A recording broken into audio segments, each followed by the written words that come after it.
Hello, Saints and Patriots. I'm Apostle Claver T. Kamau Imani of RagingElephantsRadio.com, and this is the Texas Nationalist Movement's Legislative Action Workshop. And we're actually in day 3 of the workshop, and tonight it is a full agenda, stacked like pancakes. Want to get right to it. For all of you attendees, you will see on the platform, the video platform, that there is a Q&A button at the bottom of the screen, and we're going to be monitoring that box for your questions to ask for Don and our guest afterwards as well in the 8 o'clock hour Texas time. And if you have not signed up for the next session with Jake from Quebec, you can go to tnm.me and register for that session and all future sessions over the next few days. You'll get a unique link just for that session. And for each and every session, that's how it works. You register for each individual session, and each session has an individual unique link in order to access your seat. For all of our conversations, for the Legislative Action Workshop 2019. That video is going to be posted at the same website, tnm.me. Tonight we're going to talk with Don Teer of the Texas Nationalist Movement. Don, so excited to be able to talk to you tonight. Thanks for taking the time. You're one of the dedicated members of the national team with the Texas Nationalist Movement. What we're going to be talking about tonight is a little bit different when it comes to getting more people involved in the movement and being more politically effective. And that is, why is the story important? Why is your individual story important? I think we must get to the ultimate, and then we can kind of reverse engineer. Oftentimes, the tactics of the left, we malign, we poo-poo them. But it's hard to deny that to a great degree those tactics are effective. Perhaps we should take lessons and perhaps practice what they do, and our story is a bit more compelling. Don, welcome. What do you think? Yeah, I think you're absolutely right. Most people you're right. They poo-poo what's happening on the left and the tactics that they use, but really they're just using basic human nature and the way humans relate to one another as a way to communicate their message. And so they're able to connect with those people using those tactics. There's no reason why we can't learn to do the same thing. Matter of fact, we do the same thing. We just do it differently. In other endeavors of our lives in business, especially in sales, we do use the tactic of emotion to persuade others to come to our point of view. We do it in religious evangelism, regardless of what faith one practices. There is an art of persuasion. I know that in the Christian faith, when we are evangelizing, it is often said the easiest tactic is just tell your story. The Apostle Paul did that to the highest potentates in the land, and he saw conversions because of that. And that's what we're practicing here, is conversion politics, and perhaps my story is more effective than throwing out names, numbers, pointing fingers, and saying that they have horns coming out of their head. Don. Yeah, exactly. That's what people are interested in, is who they can connect with. And if they can connect with that person in the story, that makes all the difference in the world. If they have no connection to that person, and I've got a little slide presentation where we're going to cover a whole bunch of this kind of stuff. It's really important to do that, to make that connection with the person telling the story. If I can't connect with my audience, then it does no good. Let's turn the floor over to Professor Don Teer. He has a slide presentation. Let's sit in our desk, take notes. Saints and Patriots, Don, go right ahead. Okay, we're loading up. The importance of developing your story. Why do you care? Well, one of the things we want to get out of this session is to learn why the public narrative is an essential skill and how the public narrative works with the values, emotions, and story and structure. You know, public narrative really is translating those values into action. You know, it engages our heart, head, and hands, and it's built from the experience of challenge, choice, and outcome. Now, public narrative combines three elements: a story of self, a story of us, and a story of now. Or as the rabbi here says, if I am not for myself, who will be for me? And if I am for myself alone, what am I? And if not now, when? Well, we're going to construct that at the end of this session and show you how those things work with what we're talking about. Oops. Now, narrative or storytelling is how we learn to make choices and build our identities as individuals, as communities, and as nations. Each of us has a compelling story to tell, and each of us has a story that can move others to action. Now, as you learn this skill, you'll be learning to tell a compelling story about yourself and your community and the need for urgent, hopeful action. We interpret the world in two ways: emotionally, which is our narrative, and rationally, which is analyzing what we think about things. Now, we can develop understanding of who we are, where we're going, and why as a narrative. The impact of a story is how it moves us. We tell shared stories, and this way of knowing helps us answer the questions of why we should act. That's our motivation. Analysis or rationality, that articulates really what we think about things rather than how we feel about them. Now, the impact of analysis depends on, the information that we can confirm or falsify, and also the acceptance of the authority, the one who is actually giving that story, what we think about that.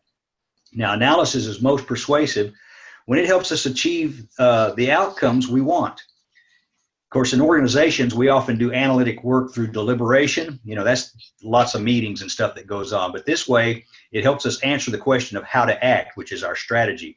If you take a look at the graphic there, it'll show you that there's this idea where the strategy, which comes from the head, that's the critical thinking, the how, the analysis. Then you have the narrative, which is our storytelling part, the emotional thing, how it affects us, how we feel about it, the motivation.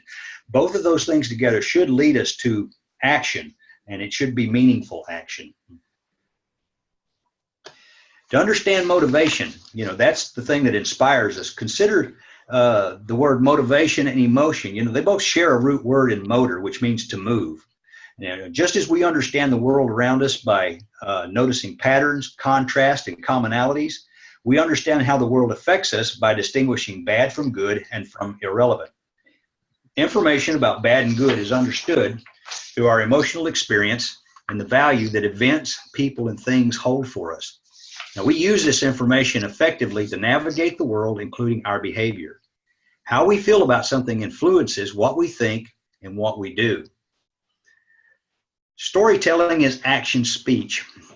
Now, how we directly translate our values into a motivation to act. A story is crafted from just three elements: plot, character, and the moral. The effect depends on the setting: who tells the story, who listens, where they are, why they are there, and when. A plot engages us, captures our interest, and makes us pay attention. A story begins. An actor is moving toward a desired goal, but then some kind of challenge appears. The plan is suddenly up in the air. The actor must figure out what to do. This is when we get interested.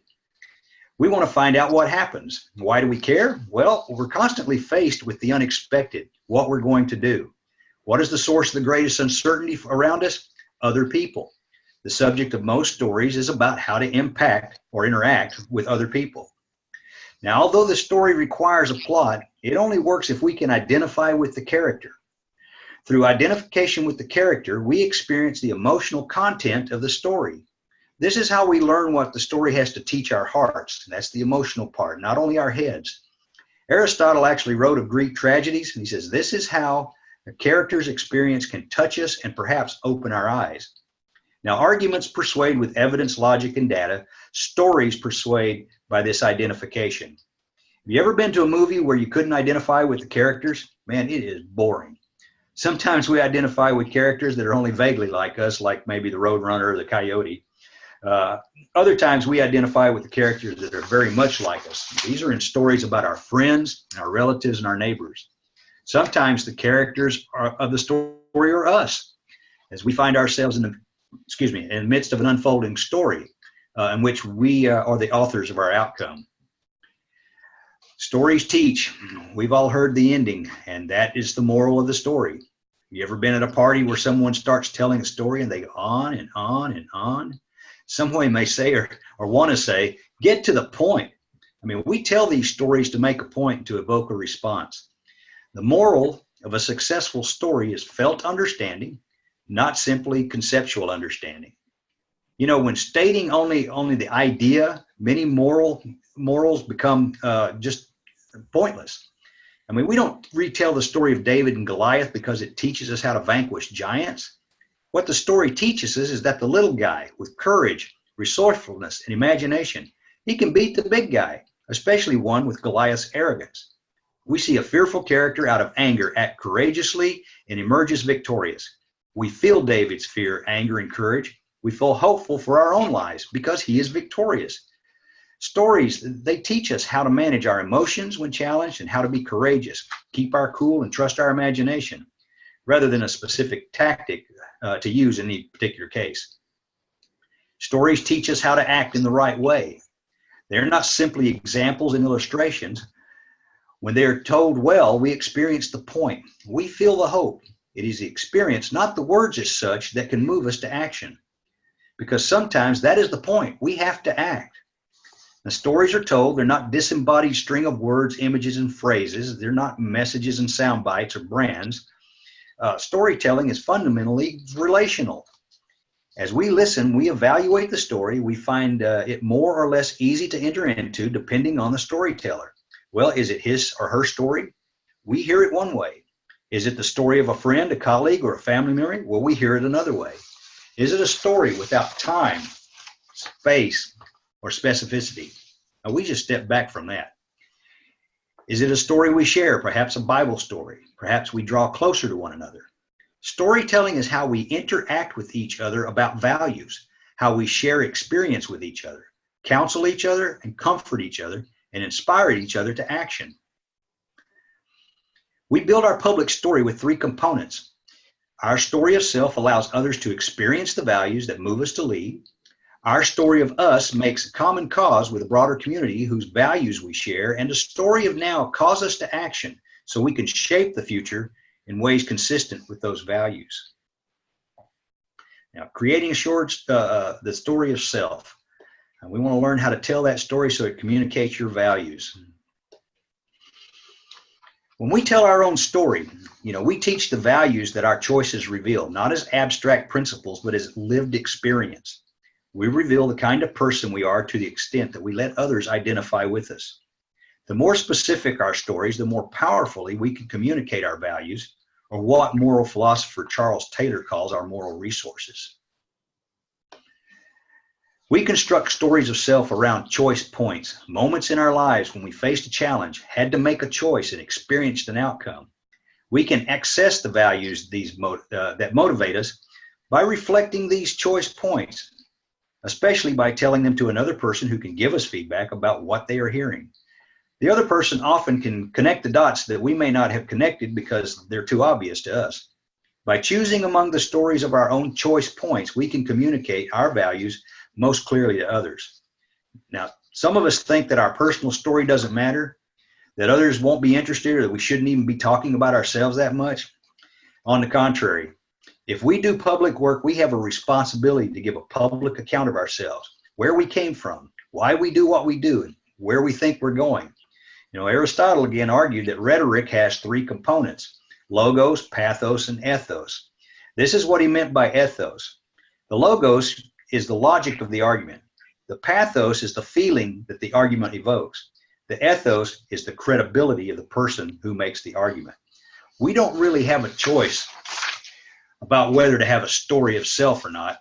If we don't author our own story, others will.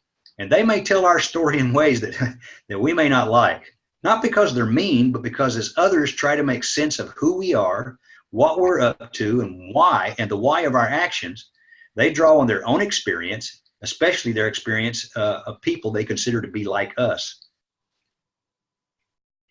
A public story is not only an account of the speaker's personal experience. All self stories are nested, including fragments of other stories drawn from our culture, our faith, our parents, our friends, the movies we've seen, the books we've read. While individuals do have their own stories, communities, movements, organizations, and nations weave collective stories out of distinct threads. Our individual threads intersected on the day that Kennedy was assassinated, or when we saw the planes hit the Twin Towers. We shared a crisis. We learned the morals about how we are to act, how life is to be lived. Points of intersection become the focus of a shared story. The way we link individual threads into a common weave.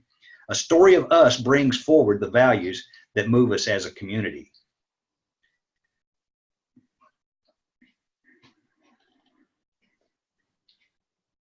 Let's see. Now, the story of now, the story of now challenges, the story of now actually articulates the challenges that we face now. These choices that we're called upon to make and the meaning of making the right choice. Stories of now are set in the past, present, and future, but the challenge is now. We are called upon to act because of our legacy of who we have become, and the action we take now can shape our desired future. So developing your story of now. The story of now is urgent. It requires dropping other things, paying attention, and it's rooted in the values that you celebrated in your story. All right, we're going to put it all together.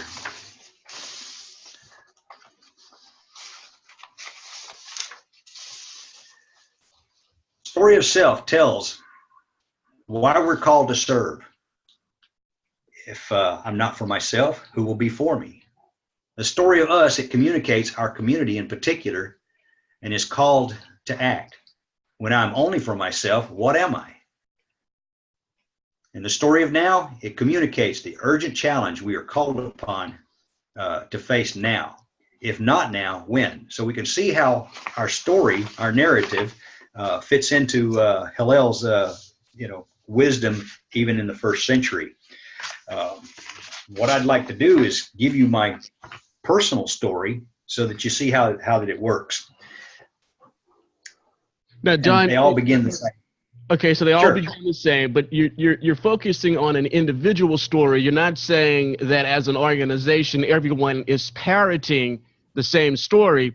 It's getting to a particular point of view, but you do it on an individual basis. You're focusing on the individual experience towards a common goal. Yeah, absolutely. Everybody's story is going to be different. How they all came to, we may share a common goal, but how we got to that common goal is going to be different in everybody's story. There'll be similarities possibly, but it's not going to be the exact same thing. So I'm not writing a script here for anybody to take. This is going to be my story. And what I would suggest, after you hear my story, is that everybody go and pencil in their own story. They write it down, put it on paper so that they've got it and learn it.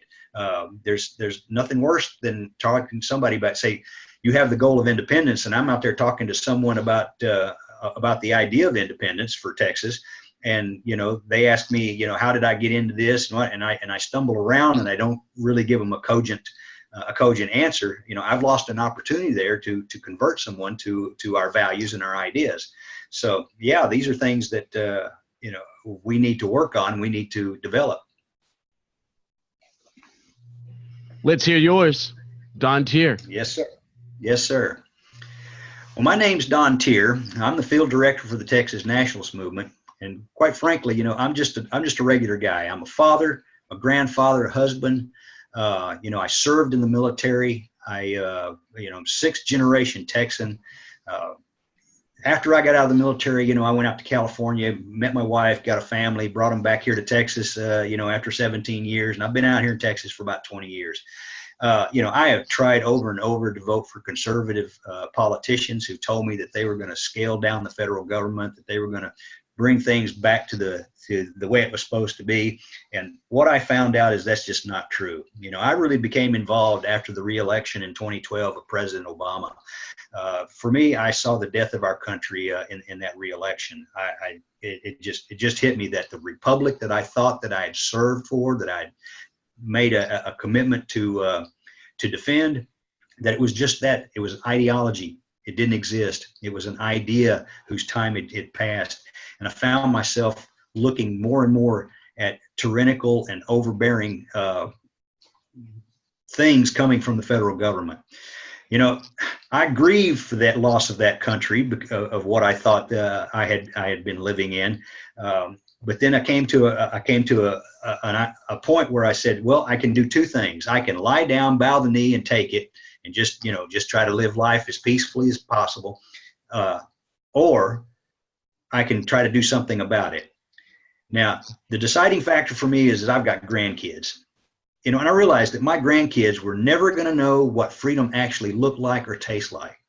And that just set wrong in my craw.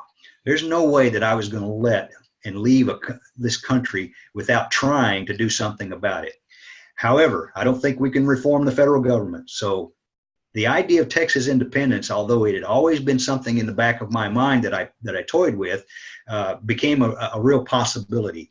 I looked into the TNM, been watching them for quite a while, went to a meeting in Tyler, Texas, where Daniel Miller, the president, was speaking. And that night I decided that was where I was going to hang my hat and get on board and work for an independent Texas. The next day I called the county coordinator up there in Smith County, told him I wanted to volunteer to organize county over in Van Zant County where I lived, and to hook me up and help me get started. And I haven't looked back since that time. So that is my story. Don, the story can not just be from the 30,000 foot view. You can take it to develop it to individual issues. Let's say, for instance, if someone was directly impacted by Obamacare or by the border invasion, or it doesn't have to be identical to just recruiting to the TNM or to get someone convinced on the issue of Texas independence. It could be an incremental thing, and just being transparent in your story, having several branches of it may work. Yeah, exactly. The idea of how the story works, where you have a character who has a challenge, and then he has a decision he has to make on that challenge, a choice to make, and then there's an outcome.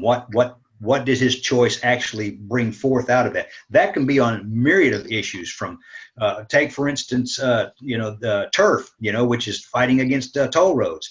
I can take that and build a story around the idea that I'm sick and tired of paying tolls on roads that my tax dollars have built. How that, and that's how it affects me personally, and I can take that issue.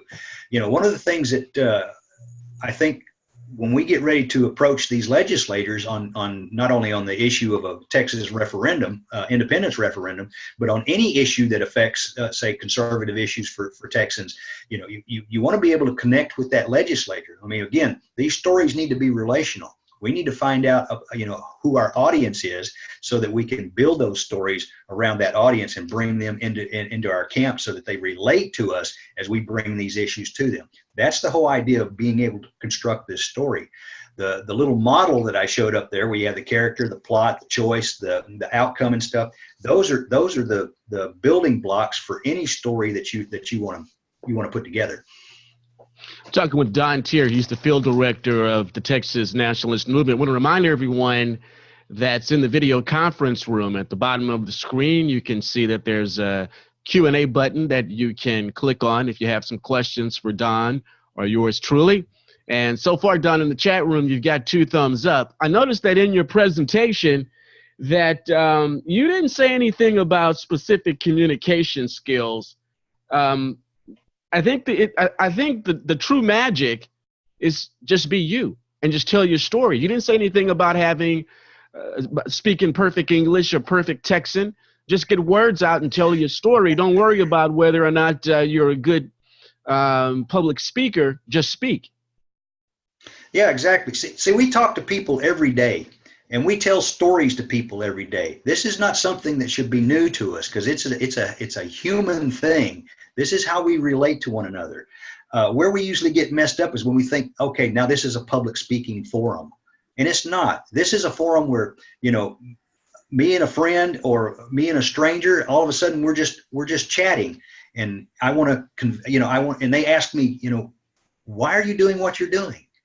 then I have this story that I've already thought about and put together, and I just share it naturally. It doesn't have to be, lots of, high pressure sales thing, tips and tools and that kind of stuff. It doesn't need to be that. Just need to share honestly what my experience is, and this is what drove me to the position or decision that I made. Sometimes, so yeah, sometimes we refer to sometimes, Don, we use the phrase elevator pitch, but that isn't necessarily what's called for. It depends on the situation to the time length. I mean, if you're at a gathering of some friends at a barbecue, or you're throwing back a few with a friend at the corner pub, perhaps it's a little bit of a slower conversation versus another circumstance where you are at a business meeting or something, and quickness of delivery is of utmost importance if the opportunity presents itself. Can you speak to that, Don? Yeah. It's kind of a feel. It's kind of a feel, right? It is a feel. Yeah. Yeah. Well, as I mentioned in part of the presentation, who we're talking to, that the setting that we're in, the environment, all that stuff is important on how we relate our story and how people then relate to us. What I do in my class when I actually do this, we have workshop papers and stuff that they sit down and they do some practical practicing on writing out this story and then reciting it back to the class. We suggest that everybody learn at least a 2-minute version of their story, so that in those, because of the nature of what we do in TNM, we're with people, just as they're running by a booth, an information booth or something, and we only have a short time to communicate that. So we have them break it down into like a 2-minute, 3-minute presentation. But depending on the situation, that can go on 5, 6, 8, 10 minutes, because there's the time then to develop that story in greater detail. But that comes with, as you were saying, it comes with the particular situation that you find yourself in. The TNM luminary, Kara, has a question or three. She has Don. Can you contrast your success in reaching people before you learned about public narrative versus after?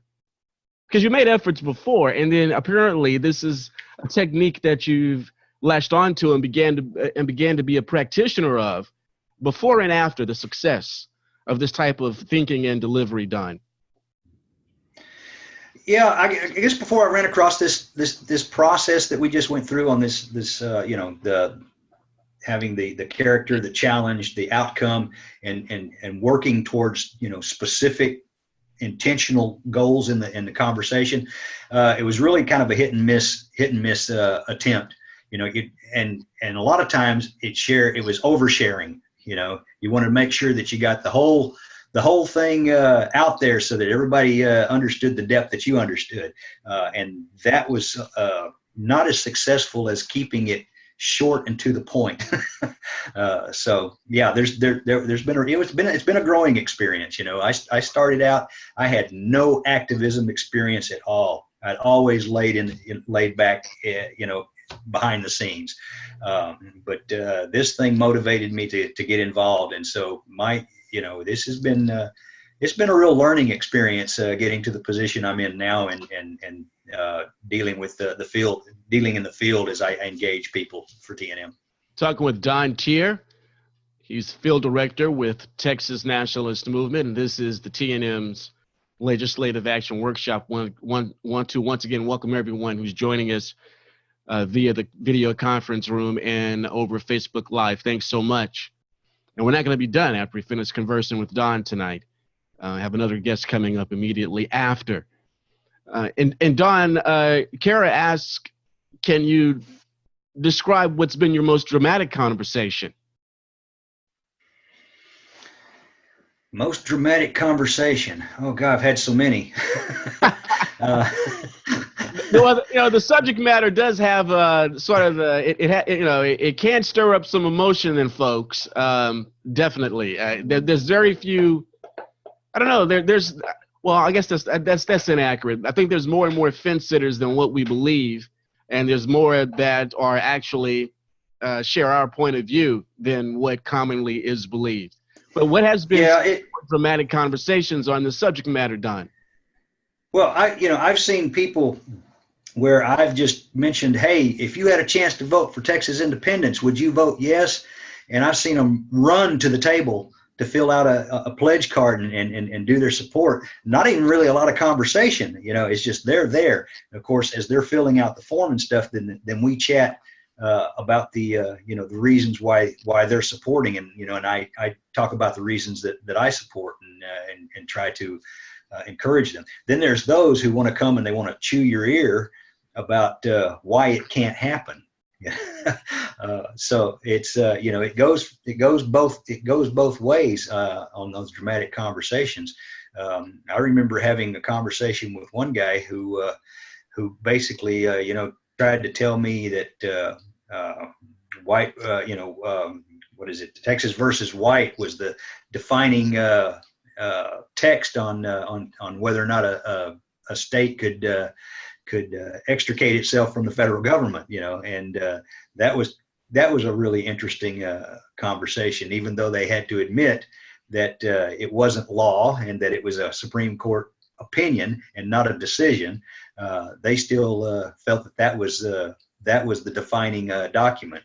So it's interesting as you try to convince people that they're they're misunderstanding something.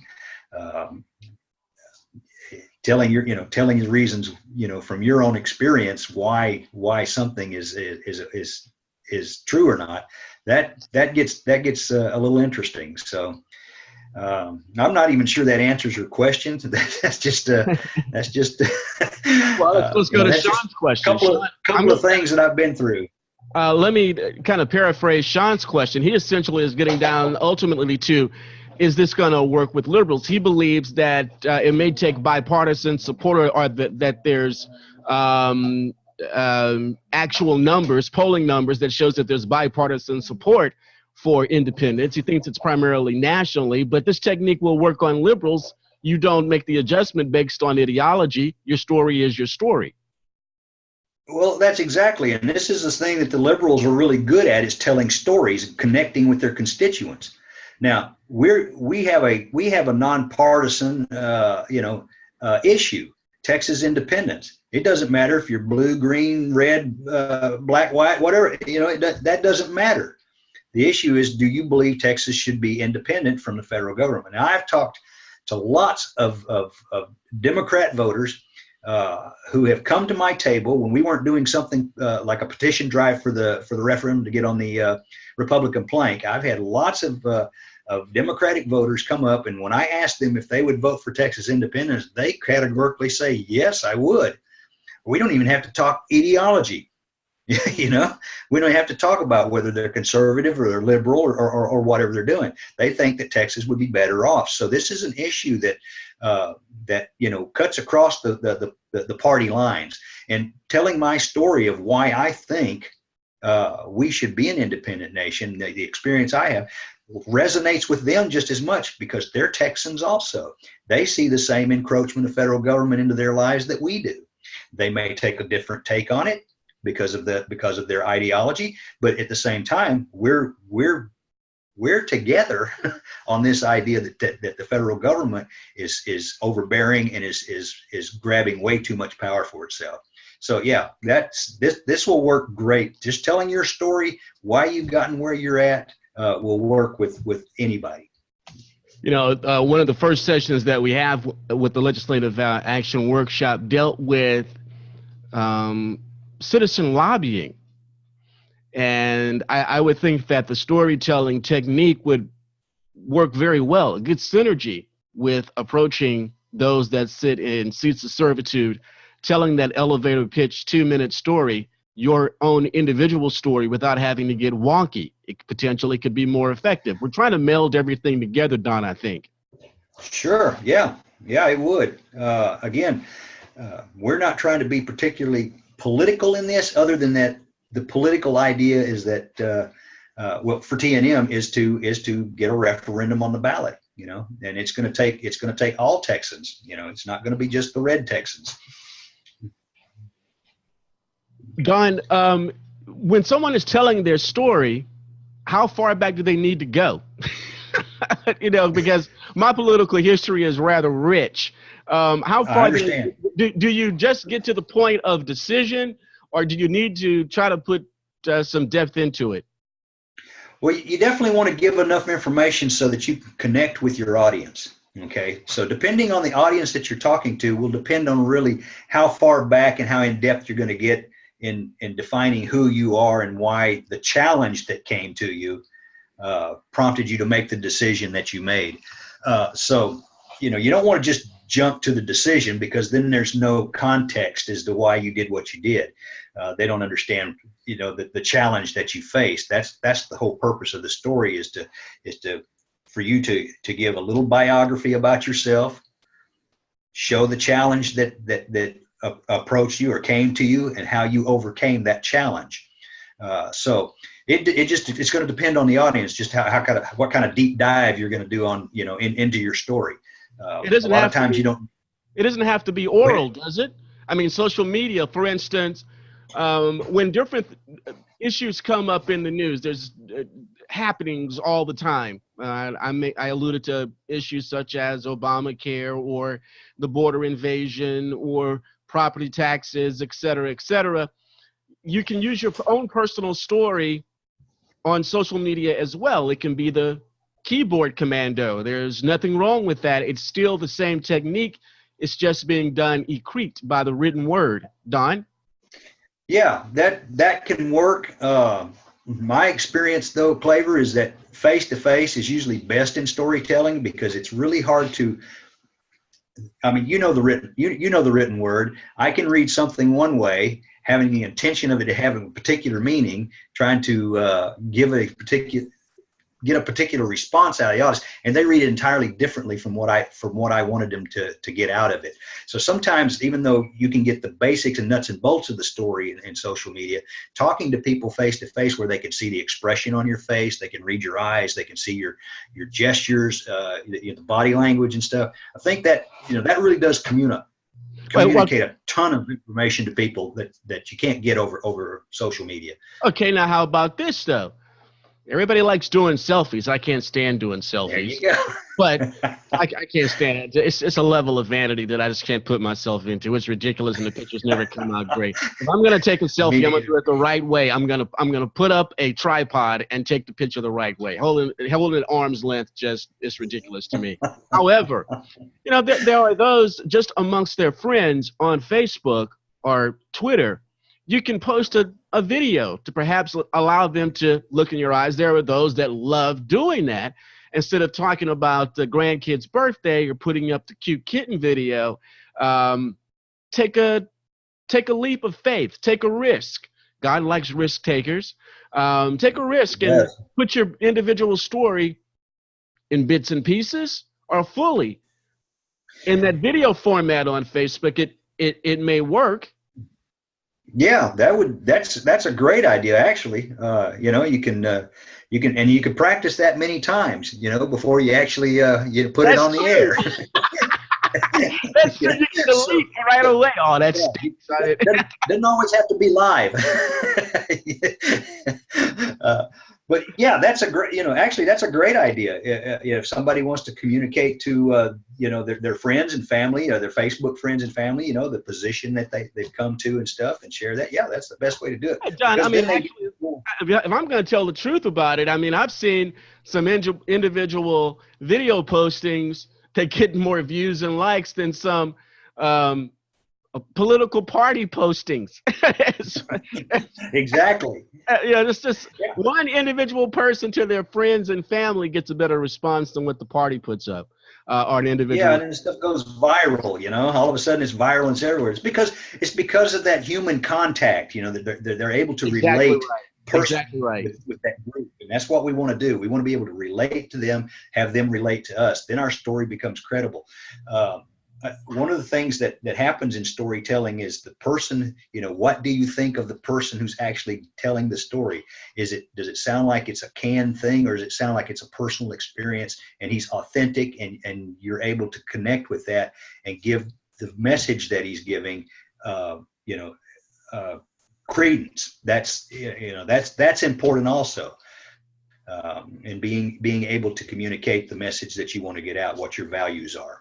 I think that genuineness in both medium, whether you're speaking to someone face to face, at the happy hour, or bunch of friends over for the barbecue or the pool party or the upcoming Christmas party or whatever, or putting it on video, sometimes that the slickness of an organizational production can be a turnoff. It can look like it's slick, whereas whether it's the video or it's that conversation sitting next to your best friend watching the football game has much more appeal because it is personal, it isn't some slick production. Right. Yeah, I agree. We want you to communicate effectively, but we don't want it to be so slick that people get a slimy feeling, after you've talked to them. We don't want that to happen at all. Flo has a question. Do you run the risk of being shut down if Zuckerberg does not like this? I guess if they're talking about posting a video on a Facebook, on social media, that is your personal story, are they going to shut you down? They're going to be put in Facebook jail. I guess as one who has experienced an organization that has had to deal with Facebook censorship, I suppose it's a risk. But you can't certainly be censored if you're talking to your buddies at work. Yeah, I wouldn't worry about Zuckerberg. If he does that, you're doing something right. That's correct. If you're catching flack, you're over the target. Yep. Don, anything else? Now we're coming up on the end of our program. I'm sure you have some final thoughts that you may want to wrap up. Yeah, I just want to encourage everybody not to be, don't be afraid to tell people your story. Don't be afraid to sit down and think about the things that, and of course, I'm geared toward the independence referendum. I'm geared toward, getting T&M face, time, and space, so that people know who we are. But whatever the issue is that you want to communicate, whatever values you have that you want to communicate to others, sit down and just think about your story, put it down on paper, and then practice it a little bit, and then work it out on your friends and family, people that love you, and they're not going to jump all over you and beat you up, and help you develop a way to tell people. Because quite frankly, if, as I mentioned in the presentation, if you don't write your own story and tell it from your perspective, somebody else will. Somebody else will write that story for you. They will. They will define you if you allow them. Exactly. To. And you don't want to do that. Don Teer has been our guest for this particular session of the Legislative Action Workshop, as we get ready for the 2019 legislative session and beyond, being put on by the Texas Nationalist Movement. And at the top of the hour, another session is going to be starting. If you haven't signed up for that, you need to quickly go to tnm.me and sign up for it, so that unique link can get in your inbox before the top of the hour and the next conversation with Jake from Quebec. And that's how you're going to sign up for all the sessions over the next few days in this really groundbreaking statewide, or should we say international, video conference. All the videos are going to be posted at tnm.me as well. If you missed anything, if you came in late for the presentation, if you want to share the videos, that's where you're going to be able to get involved and be able to get a hold of the links and be able to send them out. And once again, I want to remind you that you have to sign up for the individual conversations at tnm.me/TNM law, LAW, TNM LAW. And it can fill up your inbox, but each individual conversation, you have to sign up for your seat to be present in the session. And as you can tell with Don's presentation tonight and the previous ones, it's well worth just a little bit of clutter in your inbox. I also want to ask you to download the Raging Elephants Radio app and also sign up for our email. Speaking of Facebook censorship, which was mentioned in the questions during our conversation with Don, yes, TNM has had to deal with it. Raging Elephants Radio has had to deal with it. And the best way for us to get in contact with you, with Texas news and information from a liberty perspective, is to get rid of the middle person, to get rid of Zuck and the rest of them, and just download the Raging Elephants Radio app. No middleman. We will be able to give you all the pertinent news and information, honest commentary from a liberty perspective, trustworthiness directly with the RER app. So we're going to take a short break, and then we're going to come back on a different conference room with your unique link and talk with Jake about the Quebec referendums. A lot of questions about that. Should be extremely interesting. Please join us for that as well. Apostle Claver T. Kamal Imani. The Lord Jesus bless you. The Lord Jesus bless the future independent sovereign republic of Texas. Thanks so much.